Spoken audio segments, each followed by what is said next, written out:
Not a problem. Okay. Okay. Just want to apologize, guys, for the last month. I had a medical emergency, so I apologize for that. So we're playing catch up this month. So with that, the meeting is now called to order and the recording has begun. This meeting of the Economic Development and Employment Committee of Brooklyn Community Board 2 is called to order and is being recorded for public access and archiving in accordance with the New York State open meeting laws. It is the practice of CB2 to conduct remote meetings with all committee members' cameras on. Public attendees are also encouraged to leave their cameras on, particularly if you're given the floor to speak.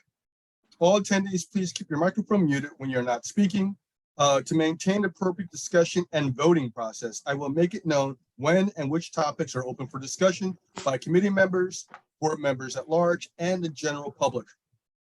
If you have questions that fall outside of public comment time, please type your questions in the chat panel and we will address them as time permits. You may also email the district office at any time outside of these meetings. Please mute yourselves. Thank you.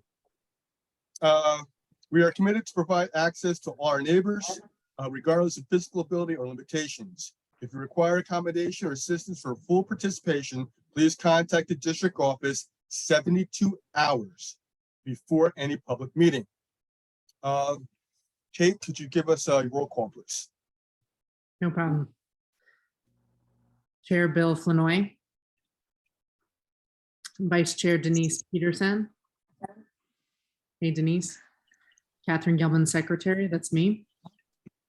Ronald Cohen. I don't see Ron yet. Maisha Morales. Here. Maisha. Latrell Masso. Not here yet. Not here yet. Ciro Scala. Here. Great. Catherine Yearwood Young. Hey. Oleg Geiser. Hey, Oleg, I see you. And Lindsay Einhorn. No, she's here Yeah. also. Hi.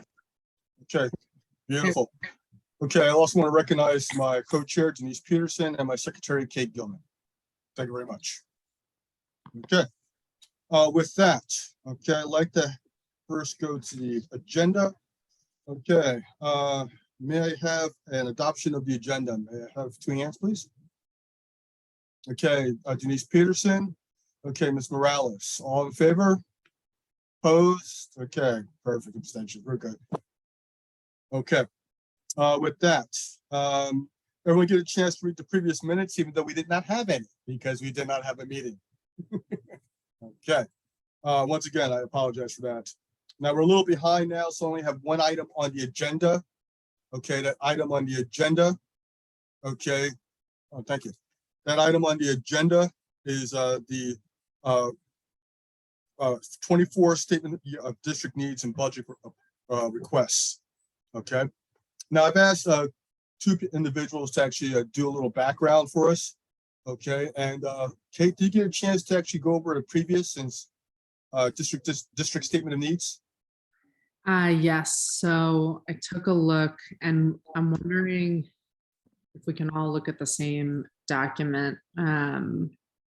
I'll put it in the chat and we can all kind of click into it, but basically what Taya had walked us through last time that they had, oh yeah, there we go. Okay. Mm-hmm.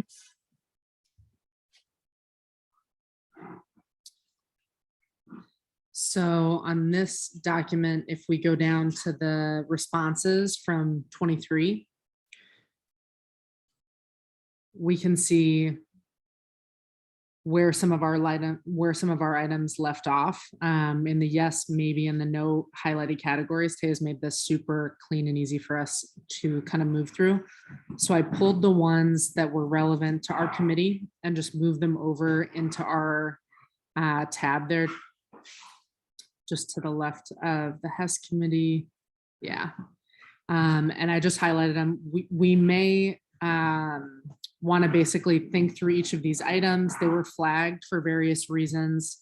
Some of them needing us to contact SBS or needing us to add information, but it's a good place for us to start to think about kind of any leftovers from last year that we want to bring forward. And we can kind of go through those item by item.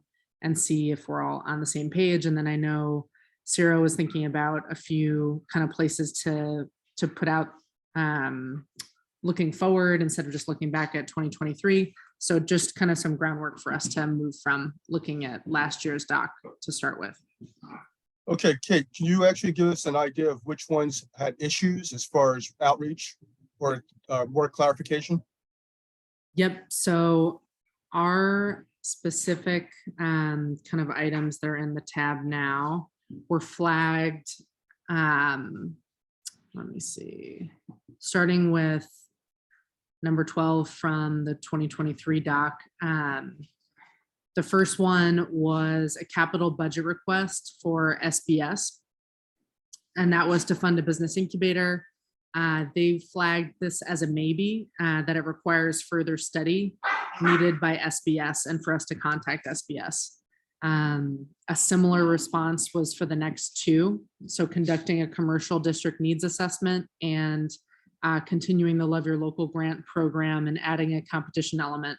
So the response to all of those was basically further study of this request needed, please contact SBS. And then the next item was extend enforcement against black market sale of permits. The response to this was they need more information from CB before making a funding decision, and that we should contact the agency that's been established. And then if you look on the right side of the tab on the shared screen, you can see the agency comments were that the local law 18 created the Office of Street Vendor Enforcement. So this is the entity they're talking about. And this is the kind of office that is conducting education and enforcement about street vendors and brick and mortar businesses. So this is essentially who they're flagging for us to be in conversation with. And then the next is one that we had put out there, continuing Love Your Local campaign, or rather, sorry, the one above it. Continue Love Your Local grant campaign, adding a competition element, contact SBS. Sorry, Tay, I'm just losing my place.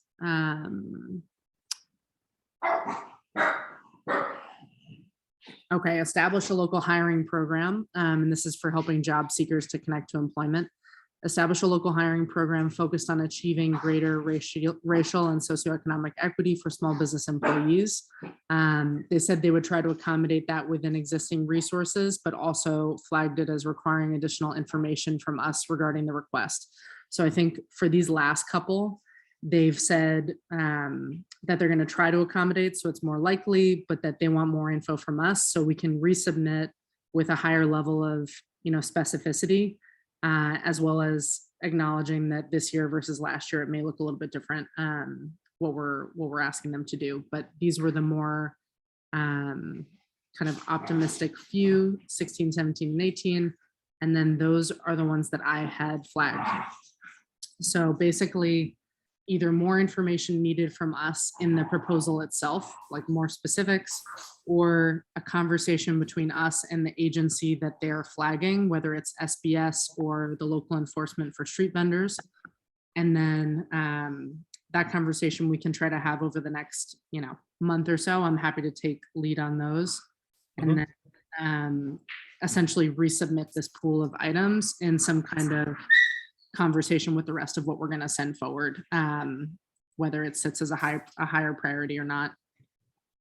And then Tay, I'm not sure if you have anything you're thinking as you're looking at us moving these over from 23 to here. Yeah, it looks like Taya mentioned to us that we shouldn't look at citywide, the district, which I kind of agree on also, but we can actually look at anything that's within our district also. But she is right. There's certain things citywide that we have no power over. Okay. Bill, yes, who's this? I had a question, just a general question.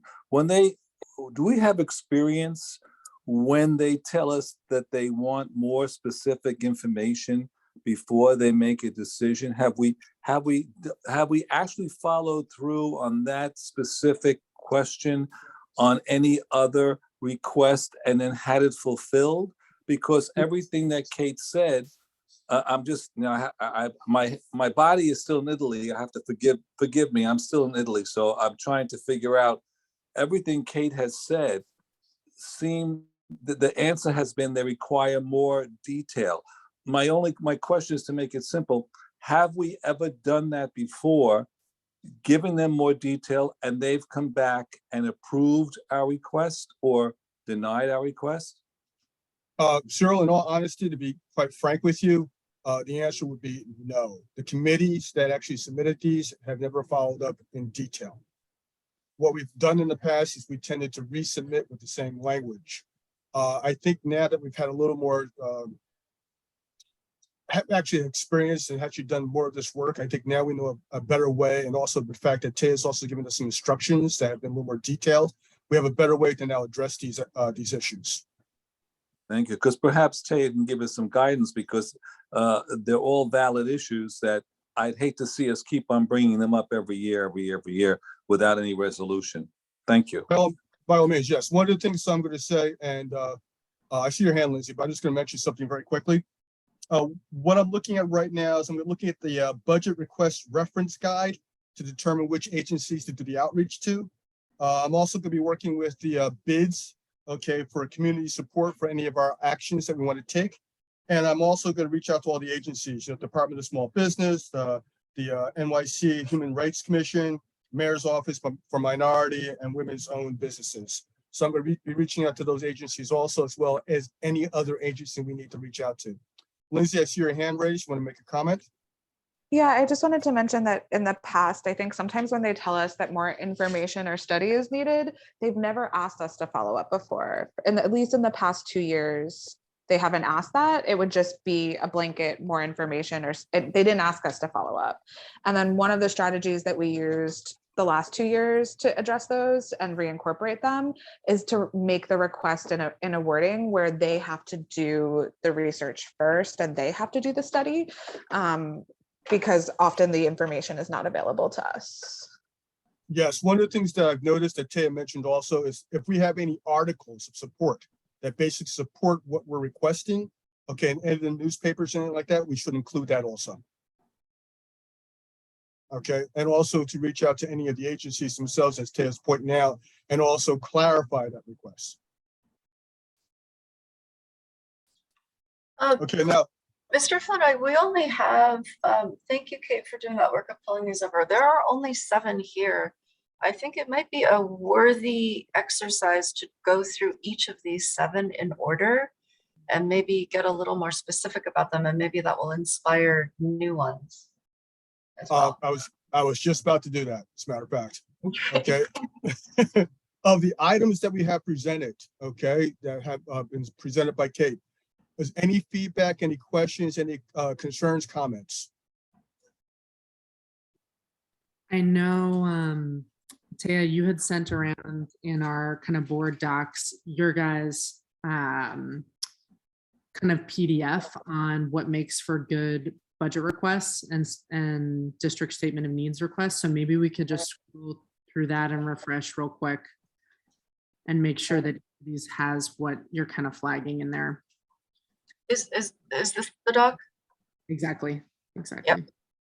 Which Yeah, is, let's go through this really quickly, because I know we've already done this before, so I don't want to repeat, but just, I like this visual because it's a good reminder that the reason that this is so important to our city agency partners and our elected officials is because they need you to be the experts of this specific geographic area, right? The city agencies already have policy and topic experts on citywide issues.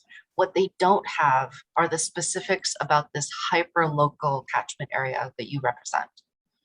So that's, I would say, the most common reason for something to be rejected out of hand, or just frankly to not be taken very seriously, is when a district is asked to make a district statement of need and they provide a citywide statement of need, right? Some of this we can skip, I think. There's a timeline. So just a reminder, this is the last committee meeting. You'll have a chance to talk about this before 2 months of summer recess. And then your meeting actually occurs really early in September with the current committee schedule. So It's possible you could still work on these over the course of September offline, but I wouldn't bank on that. And just a reminder that the full board voting period has to happen those last 10 days, the first 10 days of October, because it has to be ratified on the 12th, and then it's due around Halloween. So just a really quick reminder of the two category options. There's the capital or the expense. Capital budget requests, one-time expenditure, something big, over $50,000, something impactful, 5 or more years of future public use. Land, buildings, equipment. That's a shorthand. Expense budget request means you want something to be entered into the routine operating expenses of a particular city agency. Something that is implemented much faster because it doesn't require a build or or any estimates or anything like that. It's typically something that's under 50,000, and it's something that's reoccurring. So tips for strengthening. Is the text ready to be published independently and publicly? So this is, you ever have that experience? Remember in college maybe, or high school, when you would submit a term paper that maybe you procrastinated on, so you wrote it at the last minute the night before it was due, you turned it in, and then 2 weeks later you got it back from your teacher or your professor with grades, and you were like, who wrote this? This is a good opportunity for you to look at what you wrote last year, because maybe you don't even recognize it, right? And that space is actually really healthy, because the text, you will be reading it as a city agency partner may be reading it, right? It needs to be understood immediately, independently, without one of you smart people there to explain it for them, right? Context, again, is it specific to the district? Is it directed to a specific agency? And what I mean by that is it directed to one of the agencies in these 7 categories that DCP uses, which are different from the categories that our community board uses to identify our committees. This is why it's totally acceptable for you guys to work across committee topics. Like there's a line 7 right now is actually starts with a lifetime of inescapable and consuming racism is traumatic, etc. The result we want to see is provision of mobile units for mental health care. That's not in the ED&E topic budget or topic bucket, but that's okay, because DCP has totally different categories anyway. We just need to make sure that it is addressed to an specific agency, right? In this case, it would be this one, DHMH. And again, these are the categories that they specifically say in the instructions.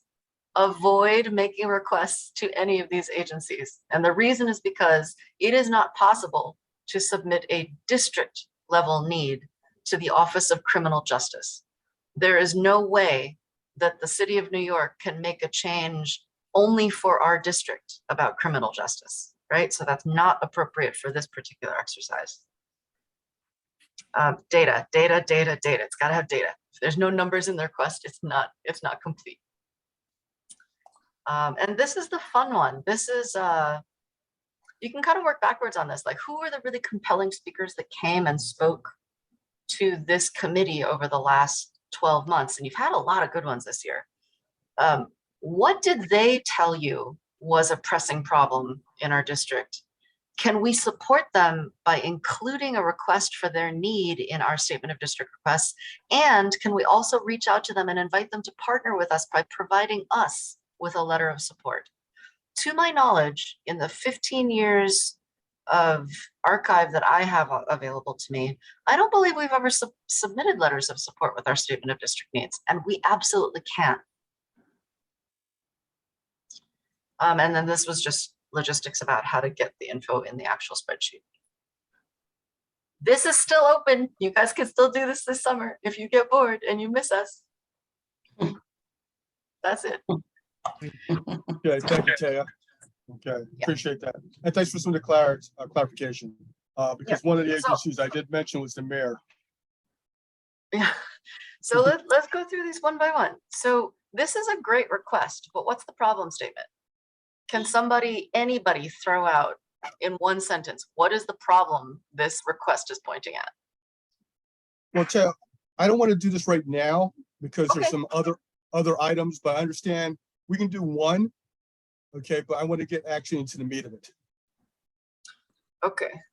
I think this is your meeting. Yes, it is. I'm not picky. Which one would you like to do? Well, you We've know got what? Business incubator, love your local, I mean, we would knock it out pretty permits, quickly with No. local hiring, advice. mobile units. I mean, we could really start with any of these because none of them are complete.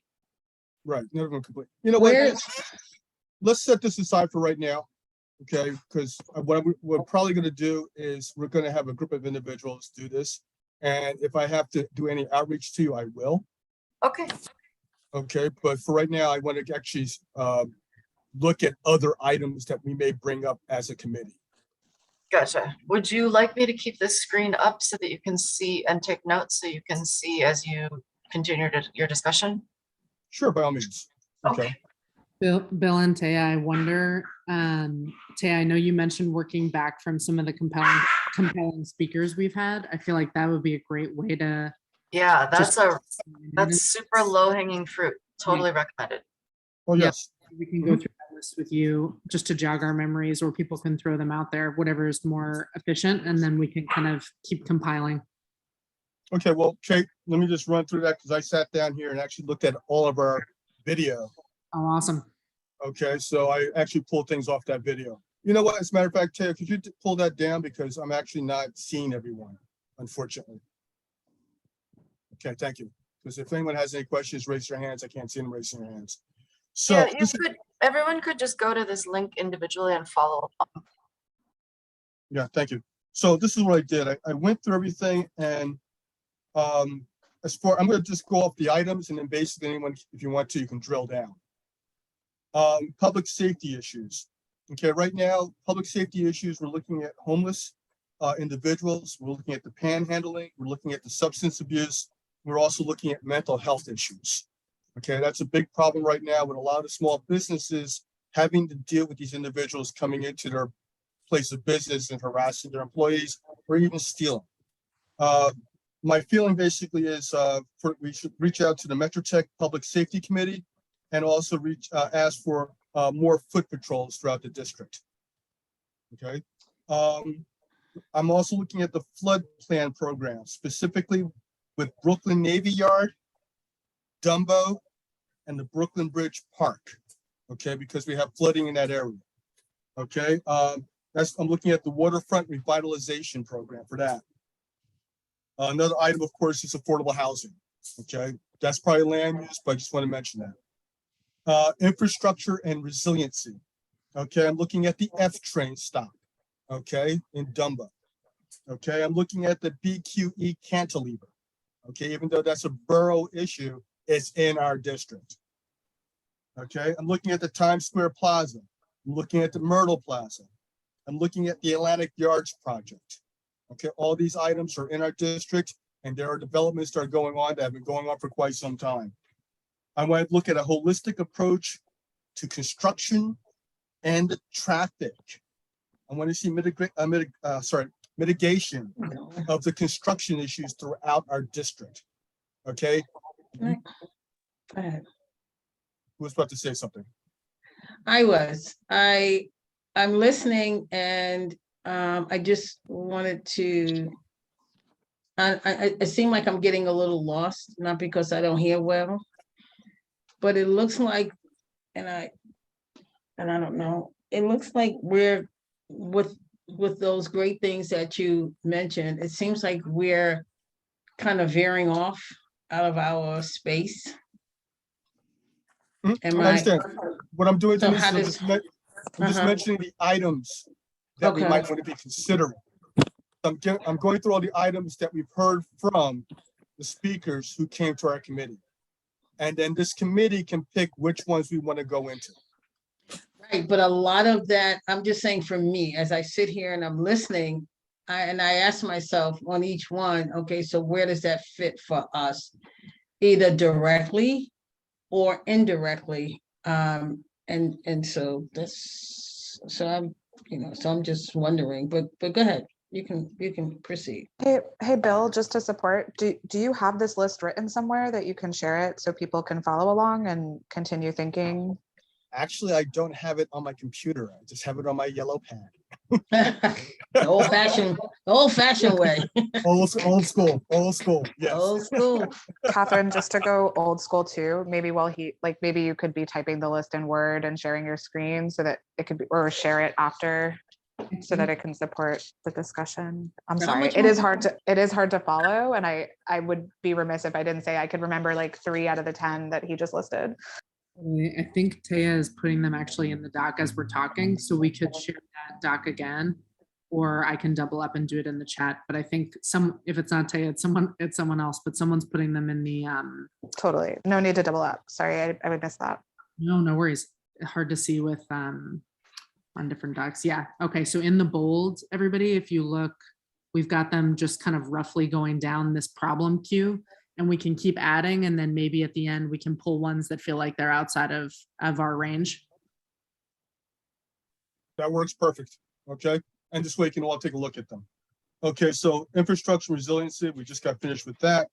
Okay. Traffic. We have traffic congestion, public abuse, placard abuse. Okay. And also one of the things I'm noticing also is traffic enforcement. Okay. There's been a lot of issues with speeding, motorcycles, the whole 9 yards. And it's problematic because it's happening in our business district. And it's causing issues for the small businesses in that area. Okay, employment. We're looking at job training. What I'm looking at basically is primarily in life sciences, because that's actually the biggest growing component of job training in our district. Looking at, of course, MWDBE. I'm also looking for trade training for union apprenticeship, youth employment programs, and summer programs and apprenticeships. Okay, small business support. I'm looking at commercial rental assistance, Confused. regulation assistance. Okay, community-based CBOs, business incubators, which we already have, and small business resources. Also sanitation. Okay, fines for improper disposal and illegal dumping. More pickups for trash. What's going on right now is because of what's going on right now, there's trash that's piling up, and this is causing a rodent problem, especially with all the construction. And also there's an issue of recycling and composting. And then I have some items of interest. The Brooklyn Strand development, the Brooklyn War Memorial, the Anchorage Market that's currently in development, vacant retail storefronts. There's a ton of retail storefronts that are vacant, especially in the new buildings that are put up. More housing inspectors, warnings for retail and commercial violations, not just fines. First you give them a warning, and then you come back and say, if they haven't fixed the problem, then you fine them. And of course, open streets and restaurants. And basically that's it. So I just want to get an overview, and if you want to look at any particular situation, by all means, go for it. Okay.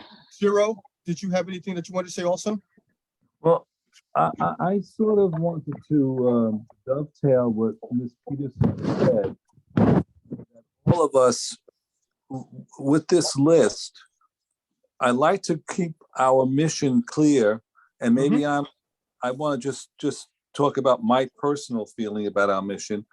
I think our mission, if we go down the line, is jobs, is education, so that we have people educated for the jobs, and to help the community understand what is the challenges of businesses, small businesses, and how we as the community board can help those 3 areas of in our capacity, in our small capacity. And I think this list, as it is, I was picking up on the tail end of the group that you were talking about, basically housing, all about the job fairs, things like that.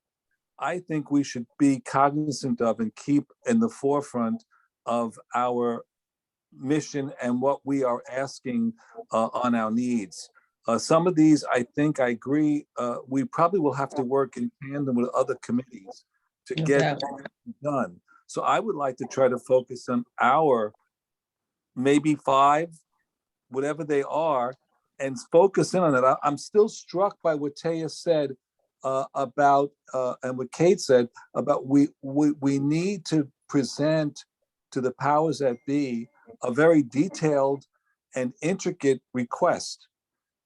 We don't have, I mean, I don't want to talk too long. We don't have really the services in our community board or the support to try to go into the details to make these requests as clear as the city would like them to be, as I see it. So far, Bill, you answered, we never really did do that. Now that we can, we need the support of the community board or within the infrastructure to make a request the way they read it in their English, their typical English. I think they're asking us to make sure they understand it. But getting back to this request, I wrote down a few things on my own that I think maybe we are already maybe redundant.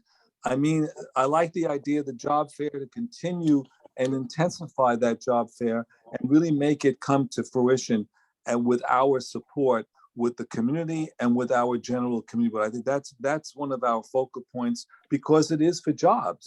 We need to do that.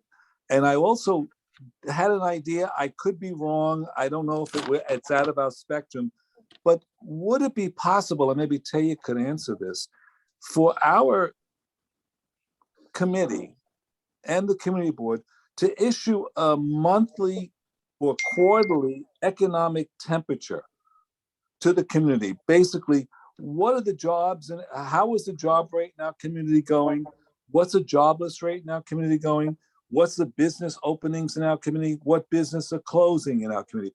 Give the community that information like the government does it on a monthly basis or whatever. Is it possible that we as a group can go ahead and issue that? I would say probably quarterly, so that we're giving the community, they could see the locations or where businesses are growing and where they're falling apart, or where our jobless rate is going up, our jobless rate is going down, and where the success of our community is. That's basically one of the key points that I wrote down on myself. And also reaching out to NYCHA and the people who run NYCHA in their own community, and have them speak to us specifically on what they're looking for. I'm sure they've done that, but I'd like to just focus in again on that, where they could come and speak to us and say, these are the needs we have, and this is what we'd like assistance with from the community board. I think that would be key to give the community the feeling of that we are part of the community. And lastly, I think education is key. We have many university branches all around our district. We also have high schools in our district. George Westinghouse, Brooklyn Tech, we have NYU, we have LIU. I would like us to be really proactive and gather those people to work with us to help the community as far as maybe STEM, maybe other areas where our community people, the young people, can get jobs and maybe look for areas, of course, including the Brooklyn Navy Yard. That may be too long, and I'm sorry I've spoken too long, but that's all the things that I thought about after, Bill, you mentioned it to me. Okay. Thank you, Cheryl. Okay, so thank you, Sarah, for that response. I just want to say that probably as the longest serving member on this committee, even my serving prior to being appointed to the community board, I served on this committee. And I have to tell you that one of the things that held me down in this committee is the fact that I wanted to be a part of the conversation or the or be a contributor to the conversation about what I think that we can do with the committee, as the title of the committee, Economic Development and Employment Committee. I have been very much in my heart and on my mind, in light of the environment, that people have a need for work, and so that we can seek the opportunities, and with that information, that we share it with the community. And I'm saying this in a nutshell. The other aspect of it, when I think about it, the economic development part of it tells me and my thought processes that those two could go together, though it doesn't seem that it's going together in any significant way, because I sound like a broken record, and the reason being is because I don't see much change to it. That maybe we need to continue to put our focus into it, is that the economic development aspect creates the employment opportunities in my mind. And a part of the community board 2 jurisdiction, where there are many people who are unemployed and are seeking an opportunity, while we continue to do the economic development part, they still don't seem to be able to have that access or that advocation to try to pull those two things together. So when I think about our committee, that is sort of what I think about. The opportunity on the right through the employment, and the economic development creates the opportunities. And then other things that creates opportunities, the businesses, the small businesses. I also thought about when Tay was talking about agencies, I thought about, an agency that could maybe be touched by also having to come up in some creative way, like DCAS, that we also want people to have jobs that are sustainable, okay? Because that makes a big difference as well. The city agencies and DCAS, they give these written exams, so possibly we need to also throw on our sort of radar that maybe there can be some sort of outside entity that can help those who are trying to take these civil service exams, like sanitation, that doesn't require you to have all this formal education, that those jobs are sustainable jobs, that they can go through a process of, of being educated about how you take the exams, and there being some training component so people can come and sign up for the sanitation exam. They used to have these civil service booklets. You buy one for $16 and you do whatever. So just quickly, that maybe there can be a component for that, as we should continue to try to have conversations with all of these developers and all these buildings that's coming up. And I haven't been to all of them, but I've been to many. The guard at the desk is not always representative of a community of people who need work. The maintenance staff people are not necessarily in any numbers with all of this development, because the buildings have to be clean. So, like, where are the opportunities for those persons who can do well, being a maintenance worker in all of these, 50-story high-rise buildings? And so while I don't know the numbers, but I suspect that the numbers are not high. So where can and how can we link that up together in conversation? We know that we cannot make anyone do anything, but we can certainly, I'm sorry, I need to plug in my laptop. We certainly know that if you don't have the conversation, you'll never know, right? So so that's, those are the things that I think about. I tell you the truth, to be honest with you, we have a lot of issues in this district, as every district does. Transportation, you have DOT, you have public safety, you have all of that. But I think when we start going off on that, unless we do something collaborative, we still have enough from the employment aspect and the economic development aspect. We still have enough to really, hone in on helping people to access, opportunities, and we have to sort of demand it or sell it to these developers and others, that these people need a chance. And so I'm going to stop there. And, that's my, Ms. Yearwood. Do I see a little baby, Ms. Yearwood?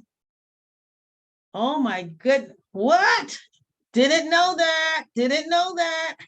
Congratulations. Thank you. He's 11 weeks almost. This is Julia, the newest Nice. CB2 member. Yes. Oh, what a Yes. beautiful member. Yeah. Congratulations. Okay, so let's get back So on I just point, guys. I just wanted to say that. And I also wanted to say one last thing, and then I'm going to stop talking for the moment, is that I am planning to reintroduce an employment fair. And I intend to speak to Mr. Flournoy about that. I know that the chair of the community board would like that very much. And so between now and September, to put forth, pick up that plan that we started with and just kind of like really move it out, since things are opening up now. People are ready to, provide the venue space and all of the things that go with that. Yes. I've already had a discussion with the board chair about that. And so did I. So what I'm saying, the reason why I'm saying that nobody else knows that but you, and I know that I had the conversation, if that's so. So I'm saying, I'm just making that statement as a part of that which I just told you about Denise Peterson and what she would like her mission to be. So Yes, I'm not yeah. Because I was actually talking about it before you got to the meeting. Before I got to who? To the meeting? Before you got to this meeting, I was actually having a discussion about that. Okay, well, I guess I stepped away. So I'm saying it again, and and so I didn't know that you said it before. So now I'm mentioning it, since I intend to lead that effort. Okay, So thank you, and that's what I have to say. I appreciate it. No problem. One of the reasons I requested that list from you about NITRA was so that we can actually begin the outreach, and also do the things that Cyril had also mentioned, also about reaching out for the training and letting them know about any exams that are coming up. I needed to have a way to get to NITRA to actually start getting them involved, and also doing outreach and actually getting more involved with them. That's why I requested that list from you. Okay, so yes, I totally agree with you, and I believe this is one of the things that we need to do as quickly as possible. Now, I gave the items, okay, as suggestions, okay? It's up to the committee to decide where we want to go with this. Okay, as Taya has pointed out, and I also have right in front of me, the economic development, what we actually do. Okay, so I have it directly in front of me, and this is our purview. So I know that, but I just wanted to let you know all of the district needs that were currently something that I think we should look at as a board, not just as a committee. So with that, any other suggestions? On the screen. I have a couple thoughts. Sure, Kate, by all means, yes. Yeah, I love Taya's like quick draw Yes. internet sleuthing to sort of back up all of the commentary being made. Well, just on the back of Sarah and Denise's important comments, I just had a couple of specific thoughts on proposals, that I think hopefully speak to our mission. And so, in terms of, I think it was a really good point Ms. Peterson, that you made about, again, like hiring local, and I think maybe, I don't know what the right agency is, so, hopefully people can contribute, but basically, I think that some kind of marketing campaign, not just to hire local, but maybe, or not marketing campaign, but maybe actual coordination with, sorry. Lionel, please speak. That's the other one. But basically just actually, whether it's funding some type of organization, like coordination between the bids or with developers or unions, to really sort of get the word out, because we're always talking about, informing people that the jobs are in our district and what's available. And, so maybe that's an expense item. I don't know exactly how to, coordinate it or to phrase it, but yeah, I think that. And then the other one that sort of struck me, because we've talked a few times about, the issue with unhoused individuals in our district. And I think, specific to our district, I think we all, saw there's 2 new shelters going up right in downtown Brooklyn. There is a supportive housing complex that's actually a couple blocks from me that's expanding on Nevins and Nevins and Skemmerhorn. And so my other thought for a specific idea would be, either expense idea, funding nonprofits, or, additional funding for DHS to implement some workforce development, offer some help to the individuals living there to sort of train for the jobs that are there in our district, and perhaps also, coordinate and facilitate those individuals sort of, and the employers in our district sort of matching up with each other, whether it's through the bids, whether it's through some other format. It just feels like we are going to have, several hundred additional, neighbors who, are in need of employment. And I think that's, somewhere to focus for next year, given the timeline for these new shelters. Anyway, those were my thoughts. Oh, no, thank you, Chair. I'm making note of all these comments. Okay, and then once we get an idea what the comments are, we'll figure out how to word it, what agencies to look for, and how to actually put it in the district statement of needs, if at all possible. So that's what I'm asking you to do right now. So I'm asking you, right now we're brainstorming. As we brainstorm, we'll actually put the ideas into our, whatever it is, how you want to call this, our dashboard. Taya's putting. Yeah, I wanted Right. to sort of start narrowing it down a little more.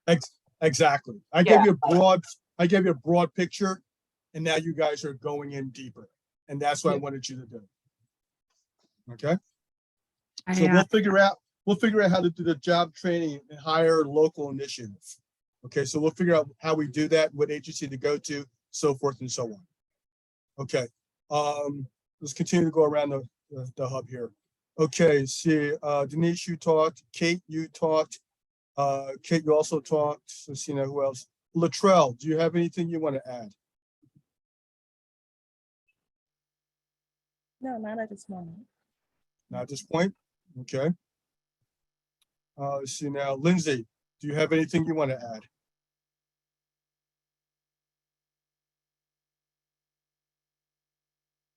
Sorry, I was trying to get off of mute. Okay. So I do have some insight that I know the composting issue is being taken care of in the health committee. Right. I think that some of the supportive services for our new neighbors is also being discussed, but we haven't come up with concrete action items yet. I was really interested in Catherine's idea about increased coordination between different players. And I'm wondering if we should talk to the Chamber of Commerce first about if they have mechanisms or thoughts on that, and then maybe we can work together on drafting that. I I have, think you're addressing a really strong point, Lindsay. As soon as a problem is identified and someone has an idea, the next question should always be what's being highlighted.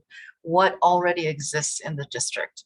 And then what is missing or still needed? Where are the service gaps? Sorry. No, Tab, thank you very much. You I clarified completely exactly agree. what I was trying to do. Yeah. Thank Oh, God, this is, let me take myself off mute. It's getting kind of fussy. you. Okay, continue, Lindsay. So the public safety one that you had mentioned and the transportation ones, I feel that they're outside of scope. And I don't think that we should be addressing them at this committee. And I know that there's this question too about affordable housing. And I think if it could be addressed at the executive committee, like how and who should be working on that, so we're not duplicating efforts. My understanding is that there are some feelings that it doesn't belong in land use, but they started working on that white paper. And then so I've heard like mixed things from different parties who all have like a stake in like who takes it on. And I'm just curious as to what the executive committee thinks, because I think this committee has really put some thought into it and would like to work on it. But if it's outside of scope, it's outside of scope. And I feel like that's a direction from the top versus us making a decision, because to Cyria's point, we have limited resources, the resources being us and our brains, to work on this over the summer. I'm sorry, I'm trying to flip back and I'm sorry, Taya. I could address that one for you, Lindsay. Oh, hello? Yeah, please do. Please feel very free. Well, it's kind of a balance, right? On the one hand, please feel very free to work across committees, because again, the community boards committee topics do not match the Department of City Planning's divisions, right? So feel free to work across. In some ways, it's kind of like whoever has the best, most data robust, best fleshed out idea should put their idea on the board. Because the other thing is, remember, when you do the full board vote, we're not going to take them all. Like the board votes across all of the submissions, and there's no division at that point of which committee it came out of, right? In the end, we submit 20 capital requests and 40 expense requests. There's no identification of which committee it came out of, right?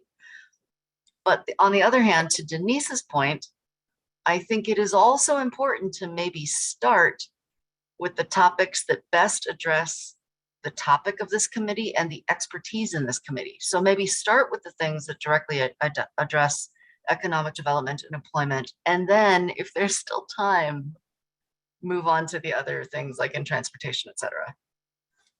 That's an idea. Thank you, Taya. Okay, Lindsay, you have anything else?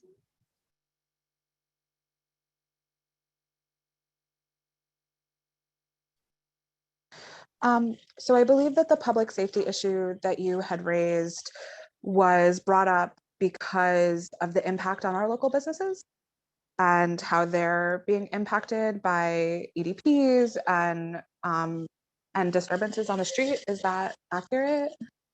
That's accurate. As a matter of fact, we had the bids here. They all commented on that. Yeah, and I remember that conversation acutely. And I think you and I had a conversation perhaps as part of the meeting at that point, that there is no research that shows a direct impact on police presence and those issues going down, that we might have a problem and solution mismatch there. And so I personally believe, through my own research on this issue, that an increased police presence is the wrong tool for those issues, and that instead we should be looking to fund solutions that address some of the underlying issues. And so maybe we could consider different solutions aside from police presence. There has never been a stronger police presence in New York City since Bloomberg. And the crime rates are much higher and the disturbance reports are much higher despite the presence of foot patrols. And so we're also seeing nationwide from studies that we as a country spend more on our police than any standing army in the entire world.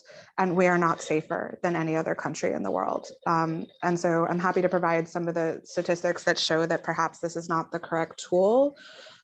But I think that we can be innovative versus trying to go back to increasing policing and further policing people who are either experiencing mental illness or homelessness or things of that nature, and talk about ways that we can further support DSS and their street teams and creating a stronger system there to address those issues as they arise in a way that is more responsive and more timely than what we're currently seeing, as well as funding some of the underlying issues to prevent some of those issues.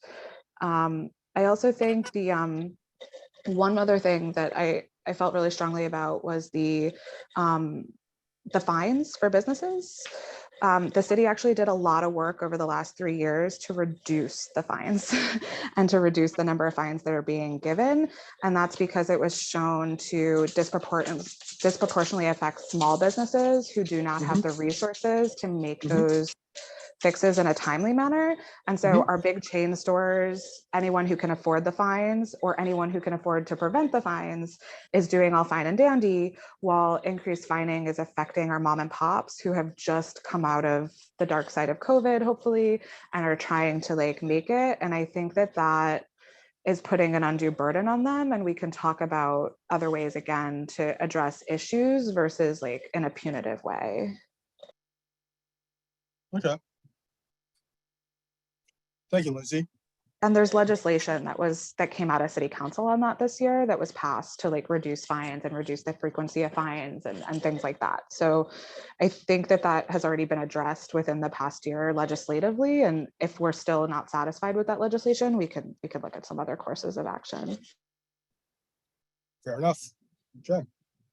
As I said before, I just looked at the district as a whole and looked at all of the issues I thought needed to be addressed, and then allow the committee to decide which ones we want to go forward on. Yeah, no, I appreciate the list. It's helpful to have something to respond to. I just, the ones that I respond to positive ones and negative ones. So some of them I agree with and some of them I disagree with, And I accept that, trust me, okay? What I do accept even more is your input. Okay, so let's continue, okay? Let's see now. Who else we have here? Oleg, do you have any comments that you would like to make? Yeah. I'm actually a member of the Brooklyn Chamber of Commerce through my agency, and also the mayor's office as well. I have connections to. So if you need help with the outreach, I can do that, and also helping with the the job fair situation.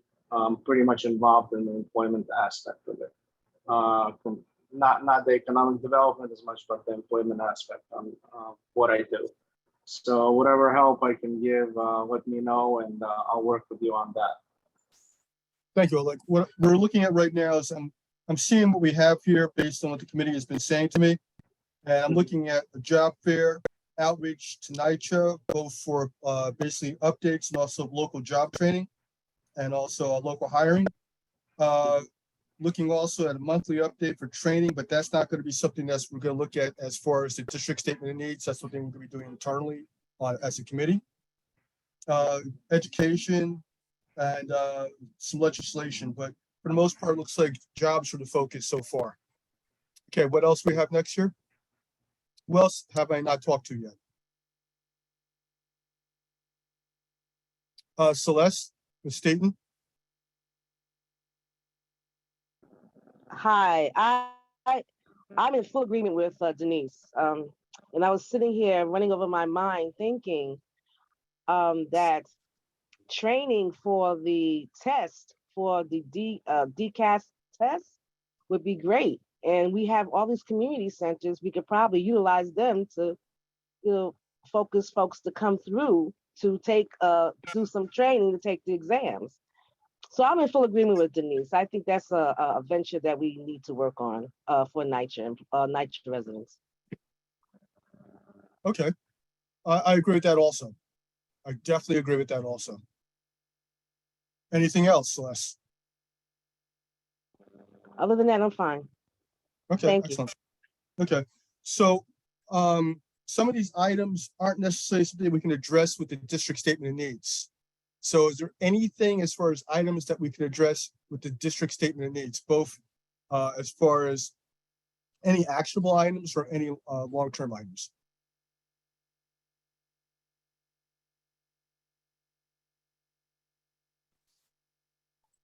Yes, Kate.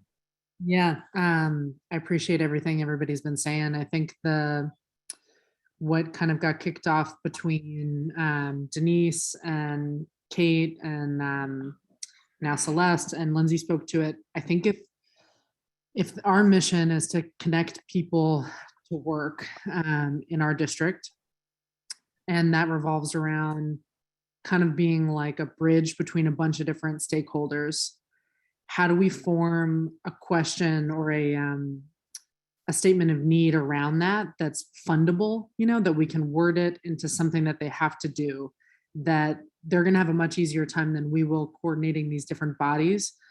And basically IDing whether it's Chamber of Commerce, SBS, a monthly digital newsletter, as well as maybe some stipend for flyering, like especially around NYCHA houses, but also around shelters for what is applicable. And we basically say every month, like if that's the only thing we get done, that will be an enormous thing to get done. That this district has like a universal kind of communication going out just about employment, especially as it relates to training for jobs and trades that don't need 4-year degrees and things like this. So I think we speak to it every time we have a presenter, kind of how are they reaching the community, who are they talking to? And if we could just figure out that line item as I think one of our higher priorities in a way that involves asking for money, because this has to be fundable.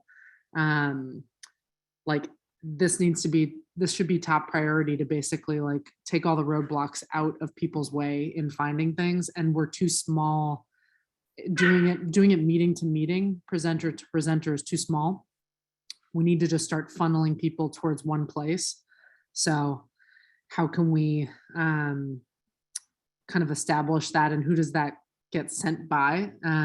So it's nothing different than what you guys have been saying, but I think it actually is, so important. I think it's going to cut in our favor moving forward with everyone we have come talk to us. We start to just pipe people into this, like, have you signed up for this? Have you posted these jobs on this forum? And it becomes a prereq for new development that comes in through the land use committee or through whoever. Like we need everyone linked into local hiring. So just my 2 cents, but I think we need to just make sure that requesting this is like Taya's flagging, actually fundable and actually something that we can squeeze into this district statement of needs, because I think that's our biggest work for sure. Bill?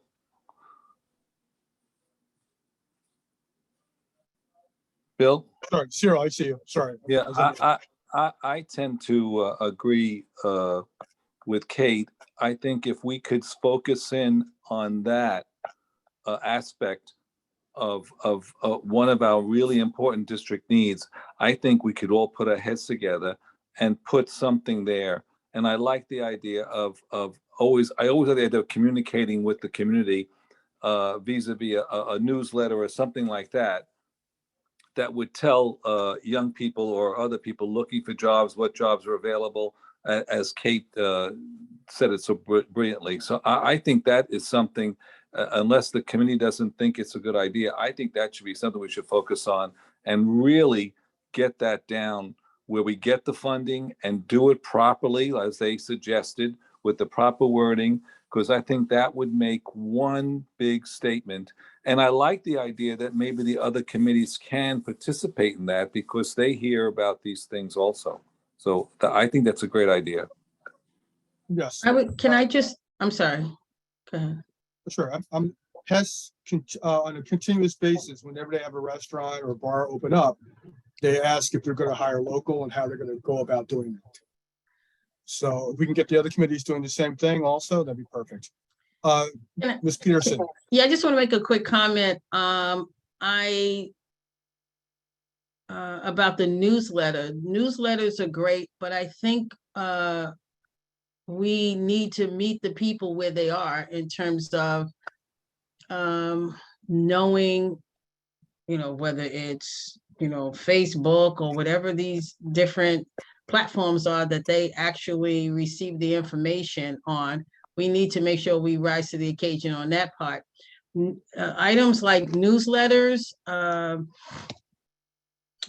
seem to, as great as they are, they fall off with people that you're really trying to reach because they don't really necessarily, pick up newsletters. Newsletters would be great to go in institutions like, schools, perhaps, the high schools and those kind of places. But in order for the people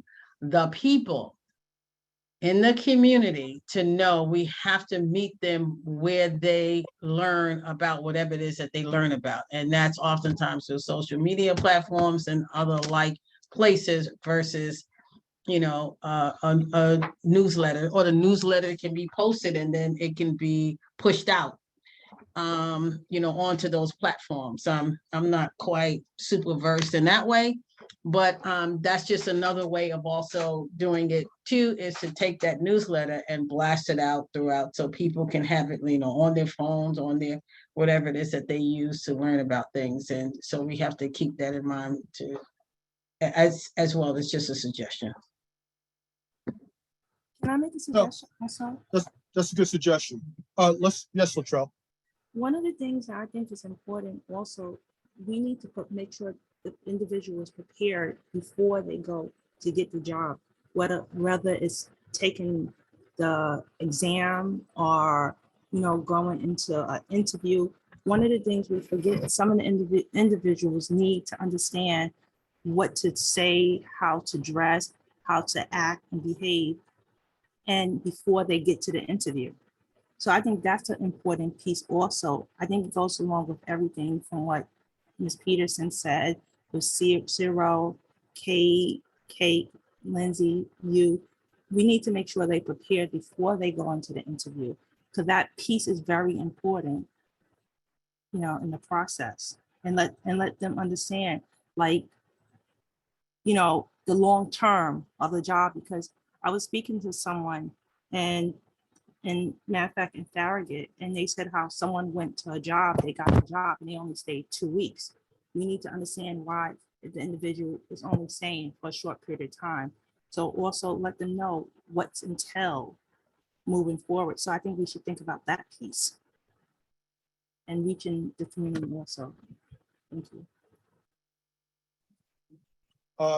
Latrell, you're absolutely right. As a matter of fact, we actually went to a couple of years back, we actually went to a career prep. Actually, I forgot who it was. I'm not sure what organization it was, but what they did basically, they did prep for interviews, how to dress, how to present. We also did resumes, training, the whole 9 yards. We have that, but it's outside of our district. If we could have something within our district, that'd be perfect. And I agree with you. Okay, is there anyone I've missed so far who may want to make a comment?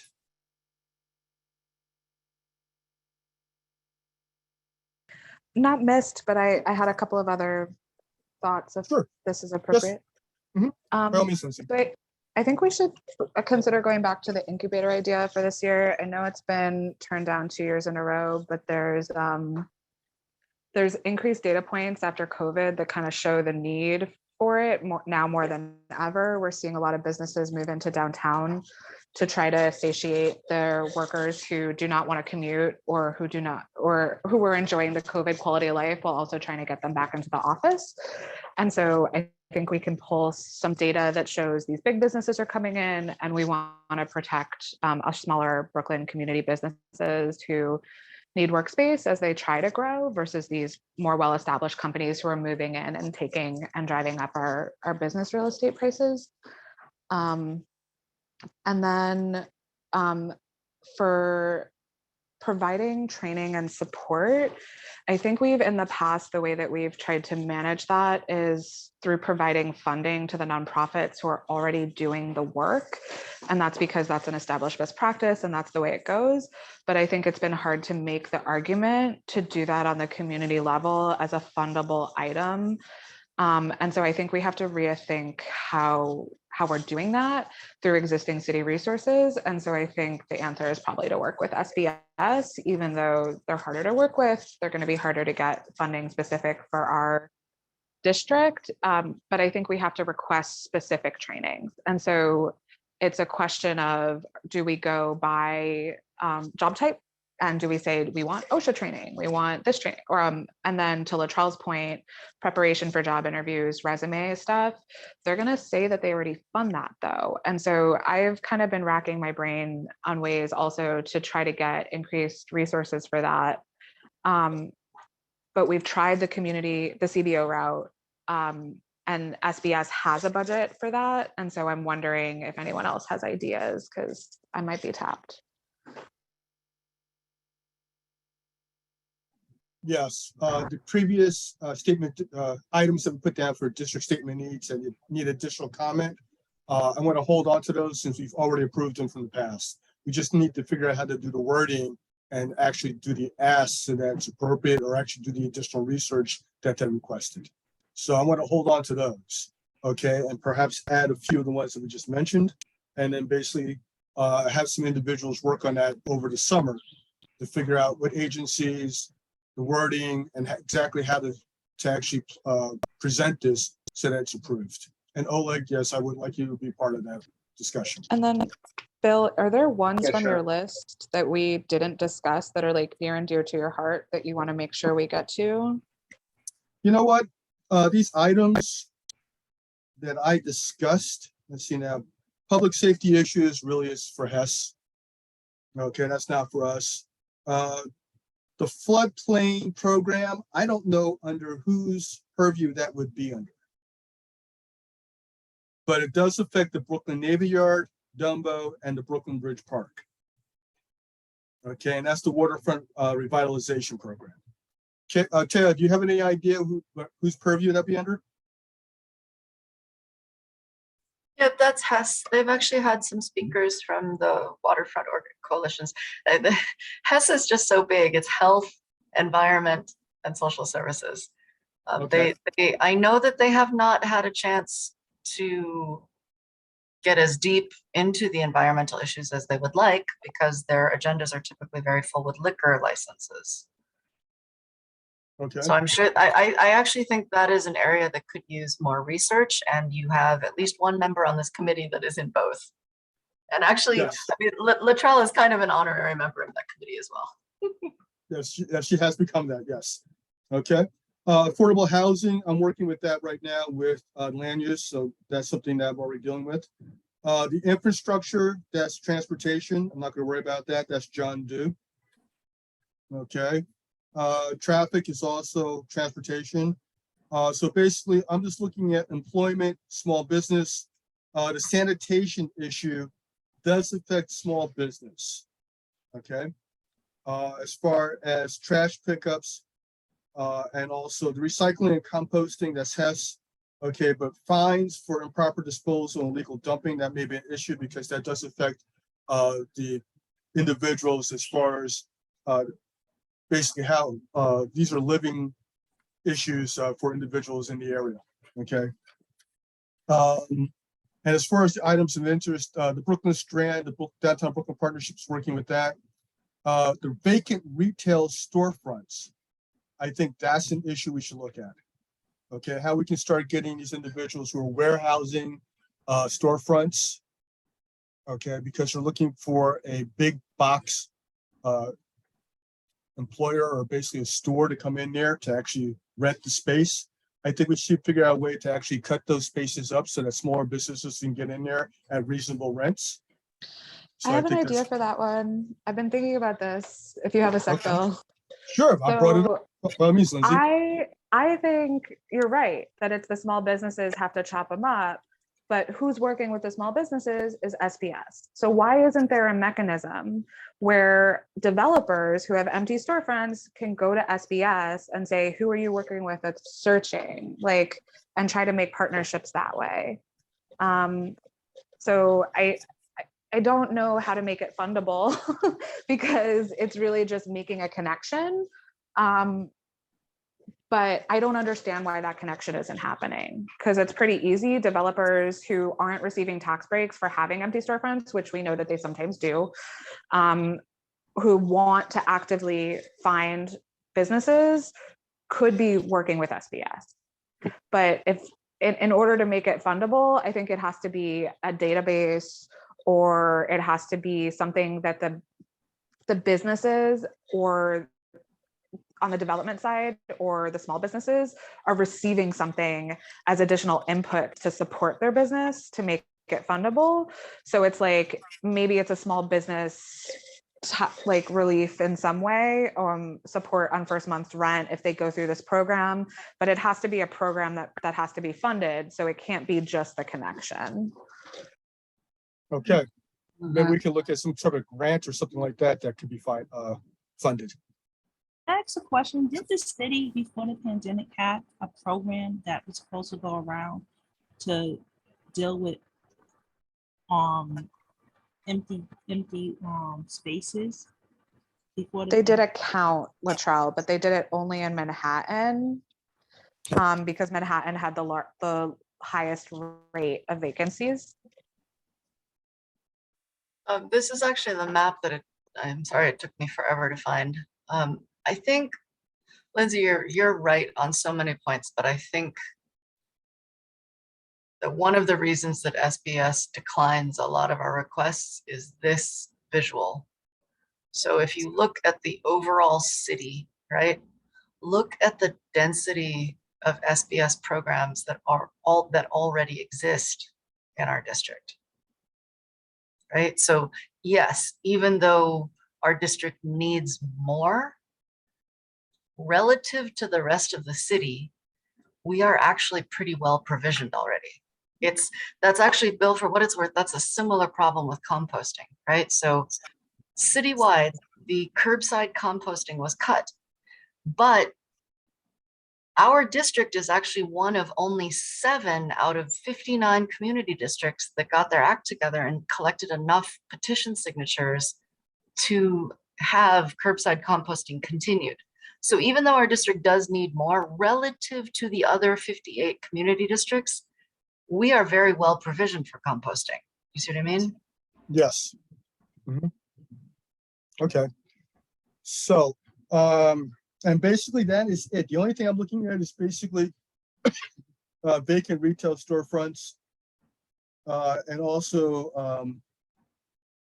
open streets and restaurants is an issue. And also, I'm also looking at, for instance, any licensing for any of the parks that are out there. Okay, that's another thing I'm looking at. The open streets, can you speak to what you think the problem statement is? Well, let's see, with the open streets, the problem statement is more along the lines of the regulations keep changing. Okay, and I think also it's a matter of where the locations are and if they're proper. It's a whole bunch of issues. They just basically did it without actually talking to us exactly what we thought would be the best places and how best to manage it. And you're right, Tara, it's not a budget request.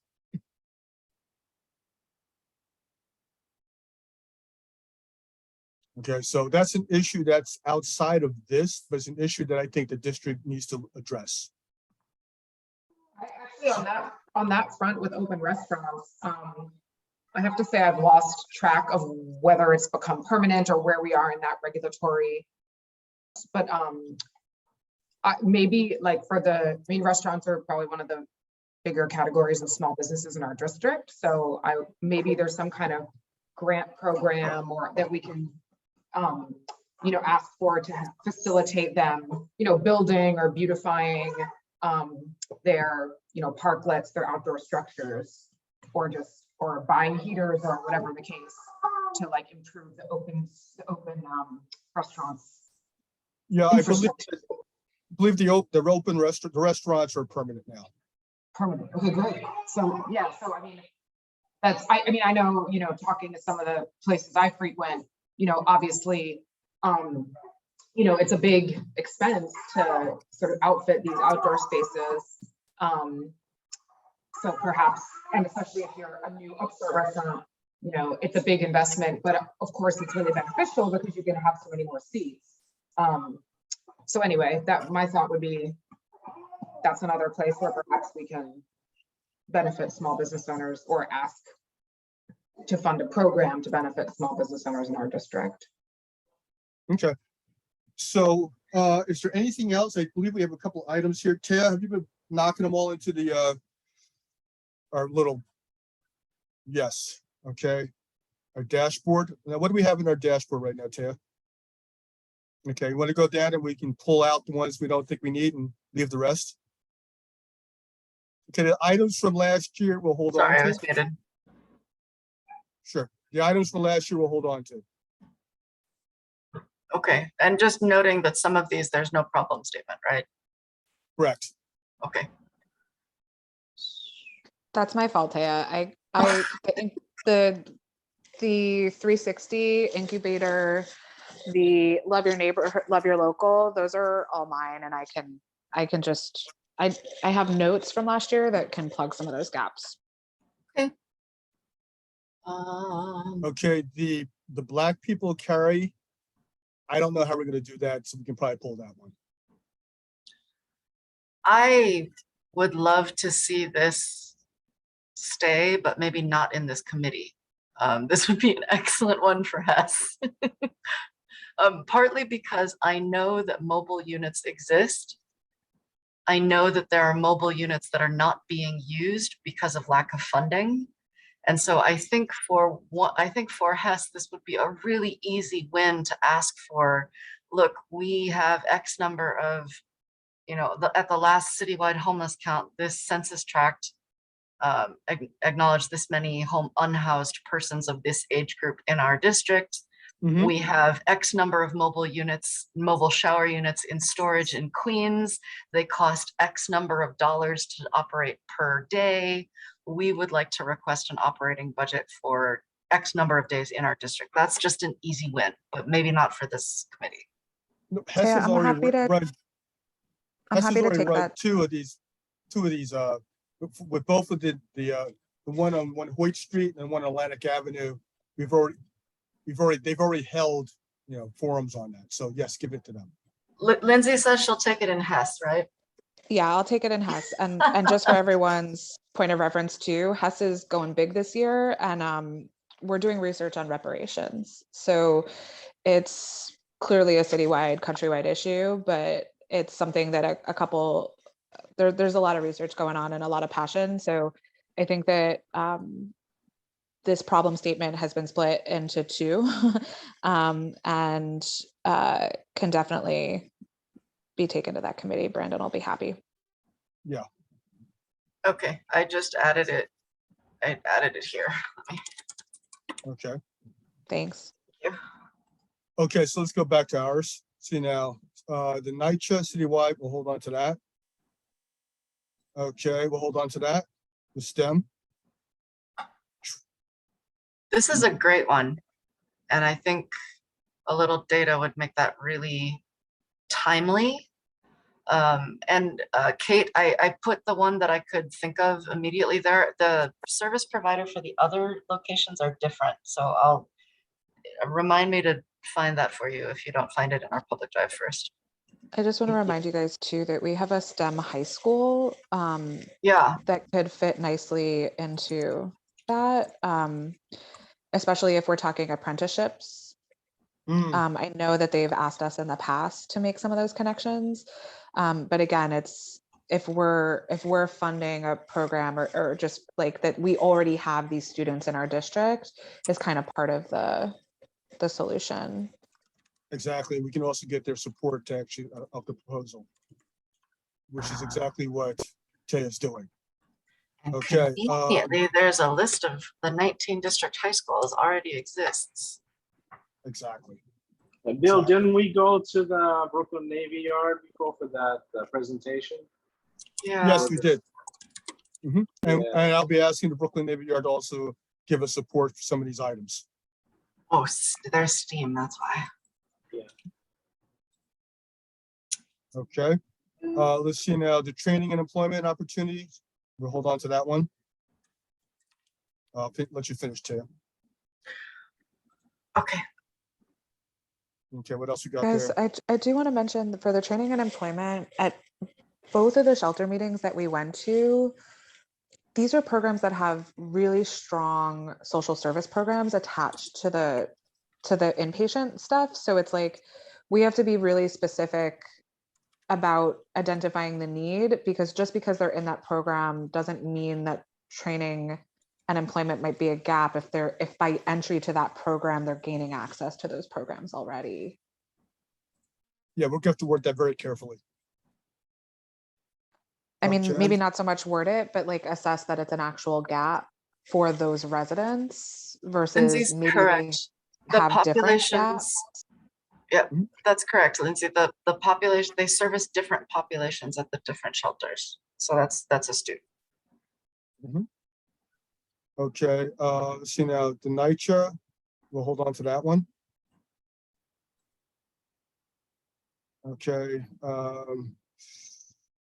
rental assistance at this point in time, I don't know if that's something we need to support right now because rental assistance is already done.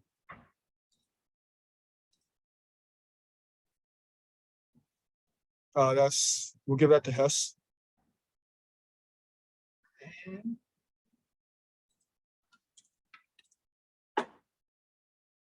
Okay, we'll take that one. Vacant retail storefronts. Floodplains. Does anybody actually want to claim that to work on it? I find that that's how it gets done, is when somebody's name is next to it. Anyone want to take that? Who's passionate about it? You know what, since that's mine, I'll take it.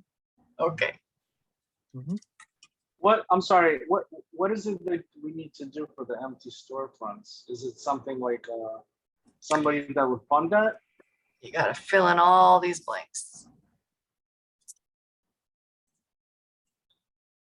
Well, Bill, Okay. if you want some help, I'll help you on it. Okay, throw Oleg on there too. Okay, beautiful. Thanks, Oleg. Okay, waterfront plan. Hess, maybe? Yeah, give it to Hess. Okay, and the rest of this, the BKCB cantilever. Okay. Yeah, exactly. Okay, infrastructure. Okay. What was this one? What was the Brooklyn War Memorial one? The Brooklyn War Memorial is something that the Downtown Brooklyn Partnership is working on, so we don't have to worry about that. That is, I'm asking because I think funded. it's actually come up in parks, because I Parks, think right. That's the technically, strand. That's the strand. no, the Brooklyn War Memorial, I believe, is on Parks property, and I Right. believe there was a capital There's a capital budget expense that's update about fully it last year. funded. It's fully funded. They're currently working on it. It's under construction. Great. Okay. Okay. Thank you, Lizzie. You're a wealth of knowledge, I'll tell you. Okay. Let's see now, the placard abuse, drop that. Okay, you got that already. Transport, Hess. Okay, perfect. And the housing inspectors, land use. Yeah, that's a tricky one. Land use really, there isn't really a committee that works on the land, on the housing issues that I hear board members speak to most passionately. And that is an interesting issue, because land use is so frequently tied up with reviewing proposals for multi-million-dollar renovations of the exteriors of brownstones, but they don't often discuss issues about what's going on inside the buildings. And that's been an issue for their committee, where sometimes they've wanted to not support a renovation project because it involves converting a multifamily unit into a single family unit, but that is not within the purview of the Landmarks Preservation Commission proposal that is before them. So there isn't really a committee on our board that deals with this robustly. Oh, there This is a isn't. really complex issue too, because I don't know that the problem is the inspectors. The problem is that we inspect, we cite, we fine, and then nothing happens until a building burns down or until it's so unsanitary that you have to issue a vacate. Like it gets to an extreme.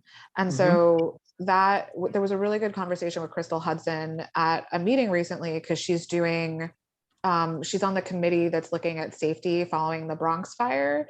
And so, you know, a lot of articles have pointed to the Bronx fire, the result of that being that the doors were left open or whatever. But the real problem, and the reports are showing, is that there were so many complaints about lack of heat that somebody left a heater on for 48 hours straight and it caused a fire. And so it's not about the lack of inspectors. It's not about the lack, it's about the lack of accountability. And how do you make accountability a line budget item is a really big problem that my brain might not be big enough to solve. Wasn't there a list of landlords that were problematic at one point? Yeah. Whatever happened with that list? My computer doesn't want to tell me right now. Let's see. Because they were listing these landlords and basically telling about all the complaints against them and violations. What To point agency? this out too, if we're looking at like specifically the Bronx fire and we want to narrow the scope a little bit, these were Section 8 voucher recipients, and the entire building was state, NYCHA, or city funded vouchers. There were 3 different voucher types in the building. They're the 3 types of vouchers that you can get outside of living in a public housing facility. And so if we were to look specifically at those, I think it narrows the scope a little bit. And maybe we can widen the scope next year as we like get more acquainted with the topic, but to look at other types of low income housing. But I think it behooves us to stay small at the start.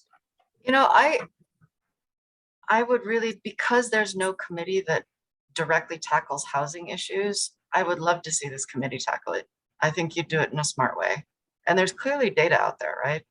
There's a ton of data out Like there. how many of the landlords on this worst landlord watch list from December 2021 are in our district? That's a great place to start. Well, I'm not going to bring this in the district statement of needs. That's something we have to do in the committee.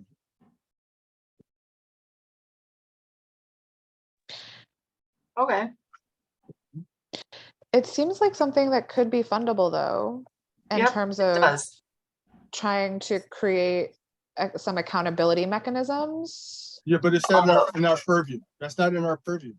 Although what's funny is then you look at this map and you see that, you know, the heat map is not on our district.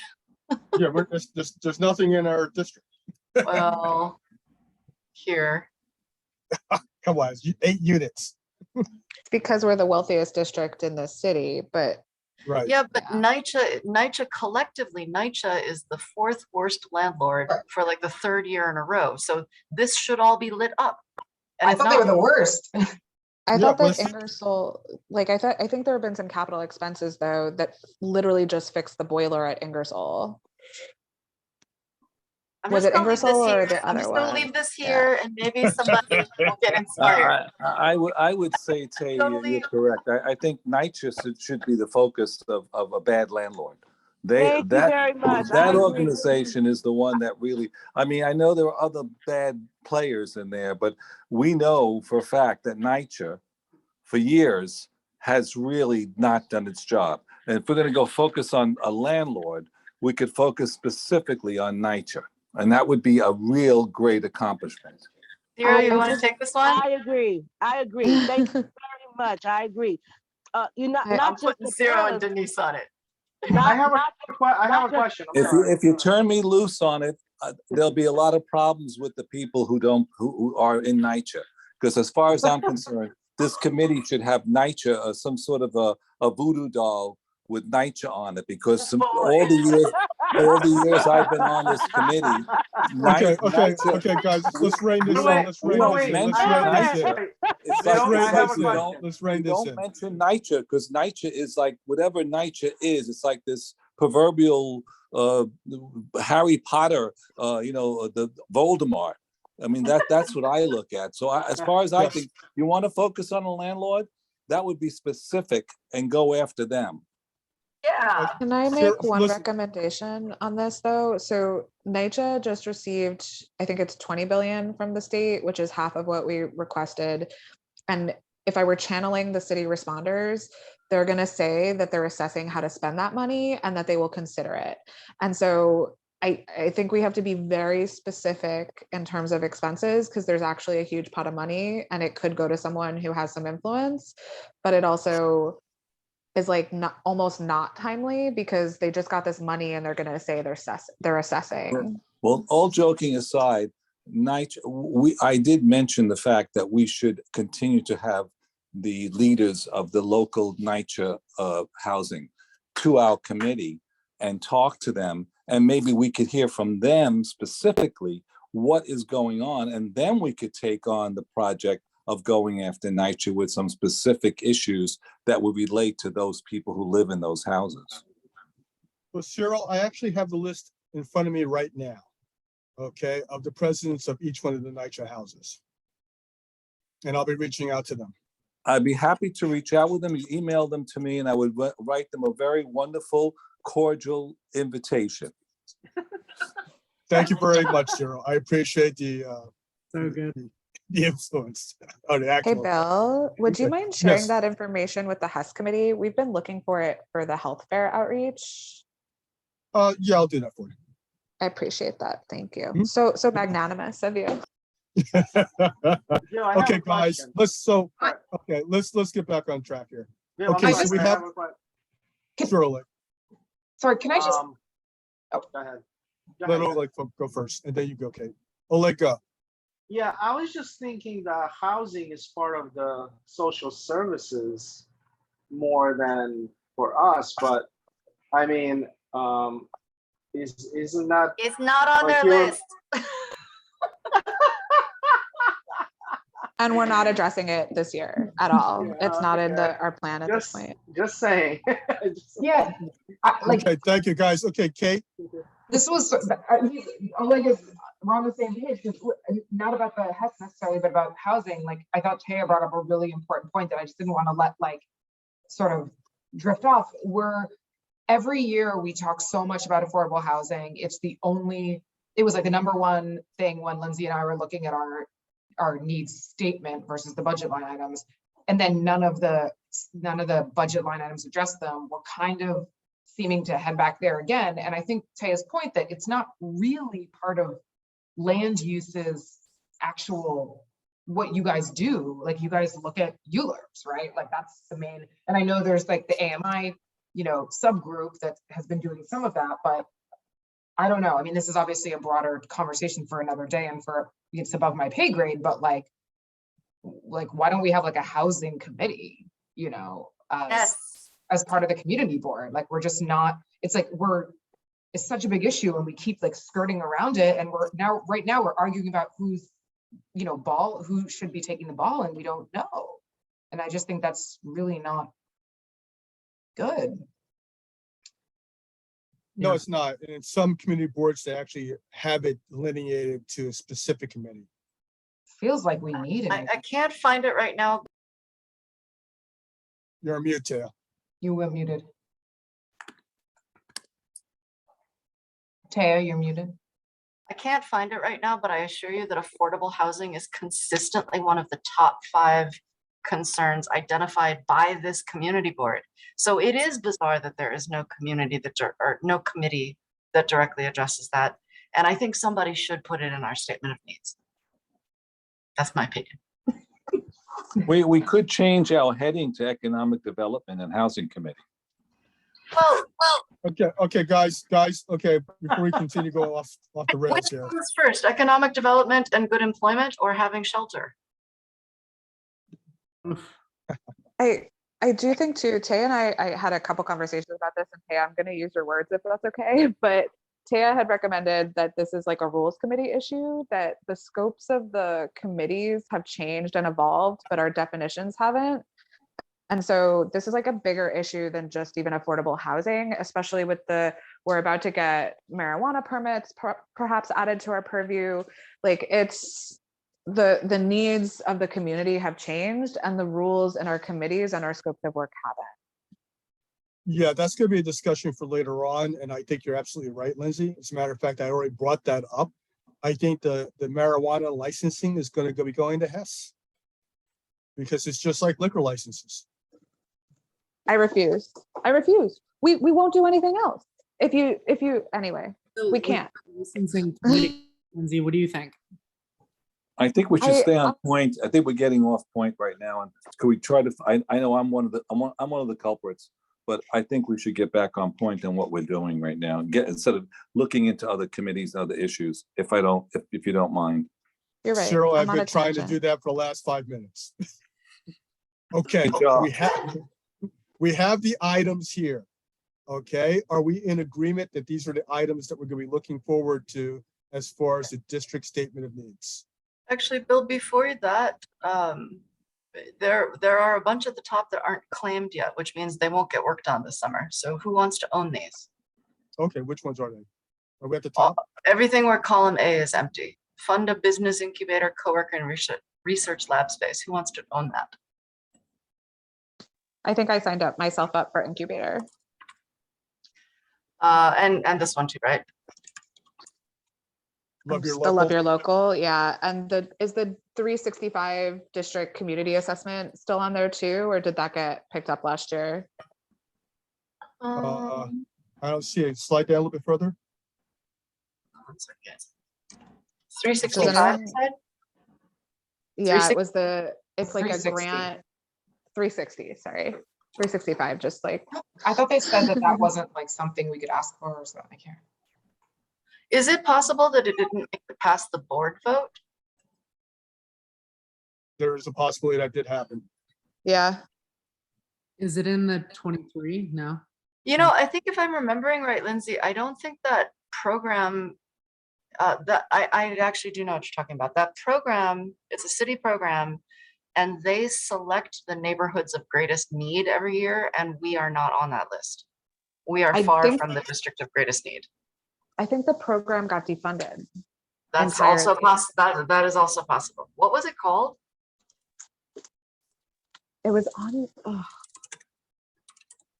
on.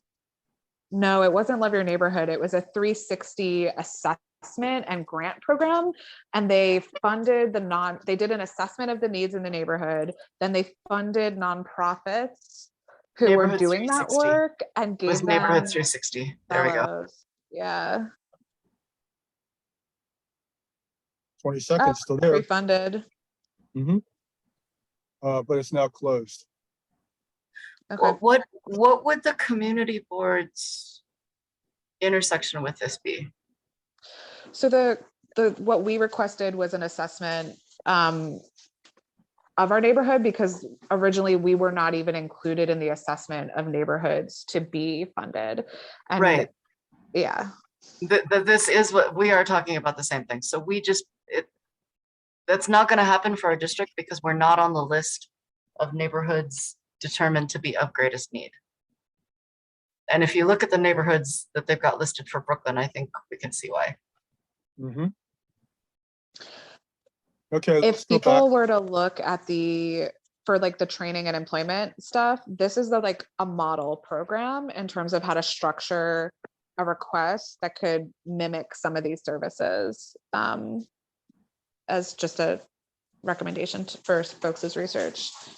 Yeah, that's a good point. I have been saying a lot that the way that the statement of needs to be authored is very similar to the way that you write for a grant proposal. So that's a good point. Okay. Let's go back to the list because it's starting to get late. Right. Okay, so we got left here. Where are we? Yeah, back to our list, right? Who would like to claim Office of Street Vendor Enforcement I'll take that one. And okay, What are you about to ask me? small business owners, okay, establish a local hiring program focused on achieving greater racial and socioeconomic. I feel like this could be maybe be combined with some of the new thinking that's below this. You know what? Leave that alone for right now because I'd like to get to Ms. Peterson. Okay. As a matter of fact, put her name down there. Right. Thank you. This, And give her that one also. that makes sense. Unemployment, STEM, MWBE, union job trade. I mean, these three sort of 6, 7, 8, I think sort of all go together and need to be unbundled and made really specific. And I think probably starting with a conversation with Elena, Okay. who happens to be in our district. Let me have that one. I think should be a good resource to talk to, Bill. Okay, I and think then so, after too. this, we're all assigned. Okay, excellent. And you've got 11 or 10. It's a good list. Okay, anything else, people? Okay, so we finally finished that up. Kate, could you do me a favor, please? Could you give me the minutes because we have a board meeting tomorrow? No problem. Okay, thank you. Okay, with that, the chairperson's report. Have a happy summer.